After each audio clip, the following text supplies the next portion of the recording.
जय हिंद मेरे प्यारे भाइयों और बहनों, स्वागत है आपका आपके YouTube channel study with Kesari में। मैं प्रभाकर केसरी फिर से लेकर आया हूं मैथ का बेसिक नॉलेज। और आज का जो टॉपिक है वो है इंटीजर्स यानी कि पूर्णांक। तो आइए देखते हैं कि इंटीजर्स क्या होते हैं। तो इंटीजर्स को पूर्णांक भी कहते हैं और इसे जेड से डिनोट करते हैं। तो जेड है क्या? सेट ऑफ ऑल इंटीजर यानी कि सभी पूर्णांकों का समुच्चय। ये जो जेड लेटर है ये एक जर्मन लेटर है। इसका जो मीनिंग होता है वो है, ये ज़ेहलन से आया। किससे आया है? ज़ेहलन से। इसका मतलब होता है नंबर। इसका मतलब क्या होता है? नंबर। और ये जो इंटीजर है ये भी एक ऐसा कहा जाता है कि इंटायर से आया है। इंटायर यानी कि होल। इंटीजर्स का मतलब होता है होल। यानी कि अगर मैं इसके डेफिनेशन पे आऊं तो इसका डेफिनेशन क्या होगा? Integer are whole number in which natural number, their negatives and zero are included. जिसे हम हिंदी में क्या कहेंगे? पूर्णांक पूर्ण संख्या है जिसमें प्राकृतिक संख्या, उसके ऋणात्मक तथा जीरो शामिल होते हैं। अब आइए देखते हैं कि इसे हम नंबर लाइन पे भी कैसे प्रदर्शित कर सकते हैं, यानी कि संख्या रेखा पर कैसे इसे प्रदर्शित कर सकते हैं। तो अगर मैं ये देखूं, एक नंबर लाइन अगर ड्रॉ करता हूं तो यहां पर क्या क्या होंगे? सेंटर पे क्या होता है? जीरो। अगर मैं राइट में जाऊंगा तो +1, +2, +3, +4 और ये कहां तक जाएगा? इनफाइनाइट तक। और अगर मैं इसके लेफ्ट में आऊं, यानी कि ये सब क्या है? नेचुरल नंबर है। क्या है? Natural number. और उसके नेगेटिव्स यानी कि +1 का नेगेटिव क्या होगा? -1। और +2 का नेगेटिव क्या होगा? -2, -3, -4। और ये भी कहां तक जाएगा? इनफाइनाइट तक जाएगा। तो ये जो सारे नंबर हैं वो क्या है? इंटीजर है। क्या है? इंटीजर है। अच्छा, कुछ और बात बताता हूं आपको। ये जो +1 से लेकर इनफाइनाइट तक जाता है इसे ही हम क्या कहते हैं? Natural number. क्या कहते हैं? Natural number. अच्छा, इसे ही हम पॉजिटिव इंटीजर भी कहते हैं। क्या कहते हैं? Positive integer.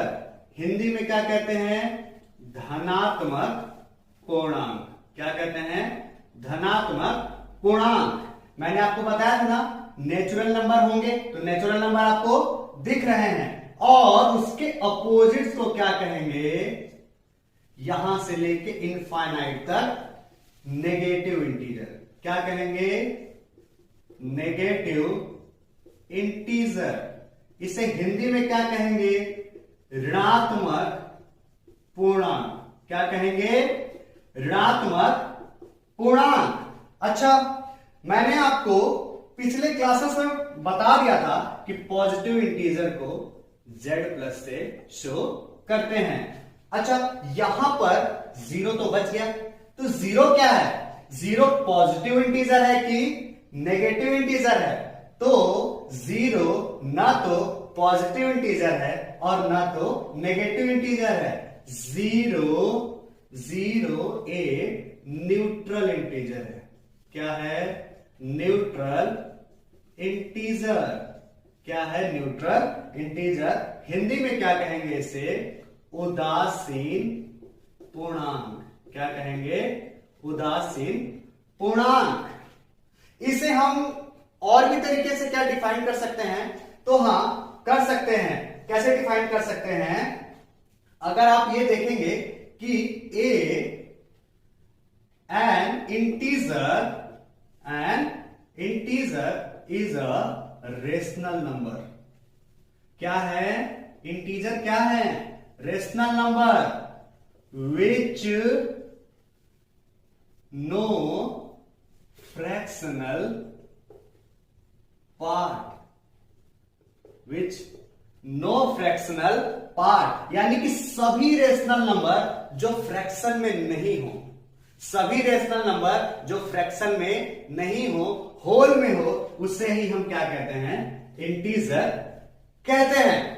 तो ये तो हो गया उसके डेफिनेशन के बारे में, और नंबर लाइन पे उसे कैसे शो करते हैं, सभी +1 से इनफाइनाइट तक पॉजिटिव इंटीजर, -1 से इनफाइनाइट तक नेगेटिव इंटीजर। अच्छा एक बात और बताता हूं, अगर मैं 0 से लेकर अगर इनफाइनाइट तक चला गया, कहां से चला गया, 0 से लेकर अगर मैं इनफाइनाइट तक चला गया, तो इसे ही हम क्या कहते हैं, होल नंबर कहते हैं। क्या कहते हैं, होल नंबर।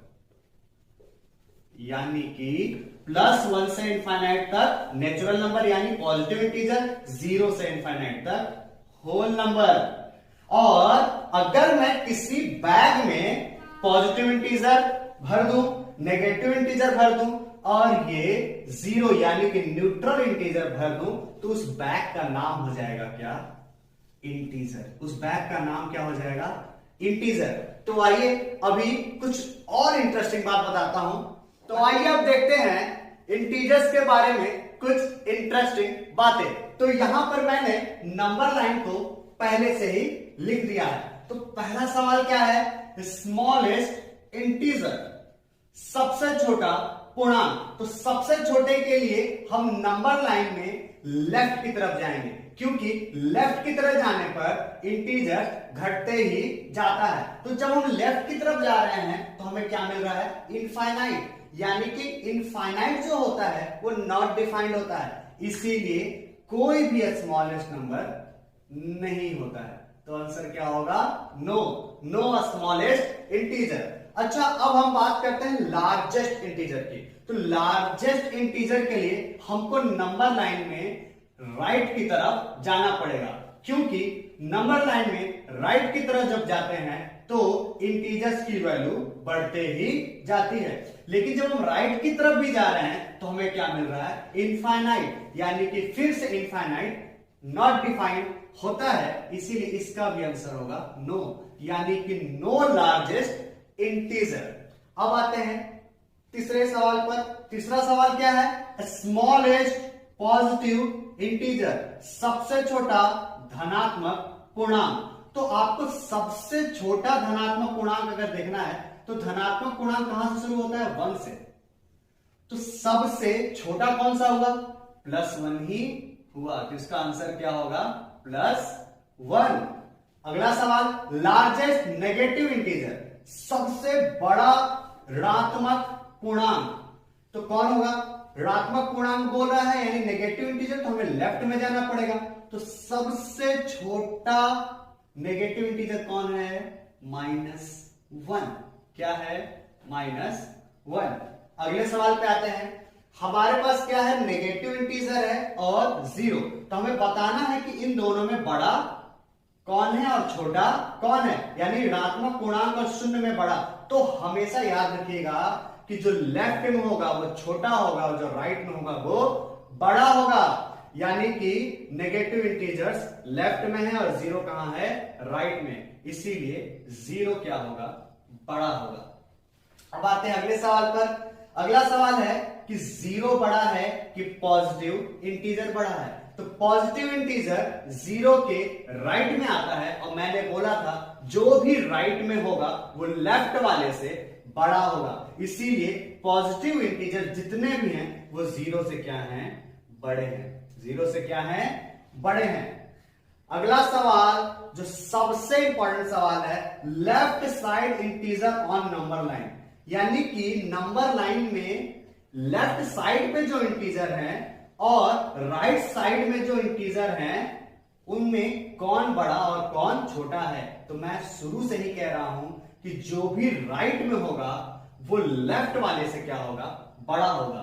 तो यहां पर आंसर होगा right side integer on number line is always greater than left side integer on number line. मैं आपको ये बताता चलूं कि नेगेटिव को हम ऋण यानी कर्जे के रूप में भी मान सकते हैं।